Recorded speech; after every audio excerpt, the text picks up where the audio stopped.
আরে মা প্রিয়া, ରୋଷେଇ ଘରେ କ'ଣ କରୁଛୁ ଏପର୍ଯ୍ୟନ୍ତ? ତୋ ବାପା ପରା ଚା ପିଇଲେ ମାର୍କେଟ ଯିବାକୁ ବାହାରିଛନ୍ତି। ଯାଉଛି ବୋଉ, ଚା ନେଇ କରି ଯାଉଛି। ମୋର କପାଳ ମାନ୍ଦାଲୋ ମା, କିଭଳିଆ ଝିଅଟେ ବୋହୂ କରିକି ଆଣିଛି ଯେ ଚା ଟିକେ ଦବ ଦବ ବୋଲି ଦିନ 2 ଘଡ଼ି ଲଗାଉଛି। ଓ ସବିତା, ଶାନ୍ତିରେ ଟିକେ ପେପର ପଢେଇ ଦେବନି କି? ସେ ତ ନୂଆ ଭୁଆ ଲୋକଟା, ତାକୁ ତମେ ଟିକେ ବତାବତି କରିଦେଲେ ହୁଅନ୍ତାନି? ବାପା ଚା ନିଅନ୍ତୁ। ହଁ, ଚାରେ ଆଉ ଟିକେ ଚିନି ହୋଇଥାନ୍ତା। କାଇଁ ତୁମେ ତାକୁ କହୁଛ କିଆ? ନିଜେ ଟିକେ ଚାରେ ଚିନି ପକେଇଦେଲେ ହୁଅନ୍ତାନି? ତୁମକୁ ତ ଖାଲି ମୋରି ପାଟି ଶୁଭୁଛି। ତୁମେ ଯେତେ ହେଲେ ଶାଶୁ ହେଲଣି, ବୋହୂକୁ କାମରେ ବତାବତି କରିବା ତୁମର ଦାୟିତ୍ୱ ଅଟେ। ତୁମେ ମତେ ସବୁବେଳେ ଏମିତି କହିଲେ ମୁଁ ମୋ ବାପ ଘରକୁ ଚାଲିଯିବି।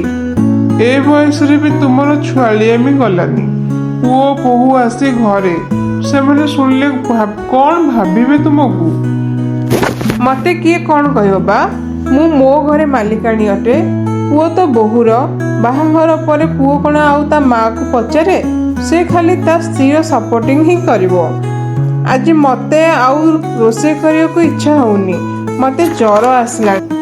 ଯାରେ ମା ପ୍ରିୟା, ଆଜି ତୁ ରୋଷେଇ କର, ତୋର ଶାଶୁଙ୍କ ଦେହ ଠିକ ନାହିଁ। ଆଜ୍ଞା ବାପା। ଯା, ତୁମେ ରେଷ୍ଟ ନିଅ, ମୁଁ ମାର୍କେଟ ଯାଉଛି। ଯାଉଛୁ ଯଦି ମୋ ପାଇଁ ମାଛ ଆଣିବ। ହେଲେ ତୁମ ଦେହ ତ ଖରାପ ଅଛି ବୋଲି କହୁଥିଲ।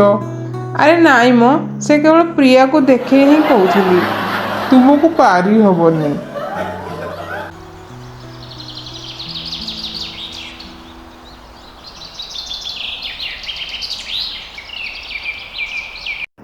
ପ୍ରିୟା, ଆଜି ତ ରୋଷେଇ ବହୁତ ଭଲ ହେଇଛି।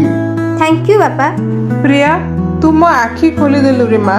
ବୋହୂ ବି ଝିଅ ଅଟେ, ତୁ ଏହା ପ୍ରମାଣ କରିଦେଲୁ।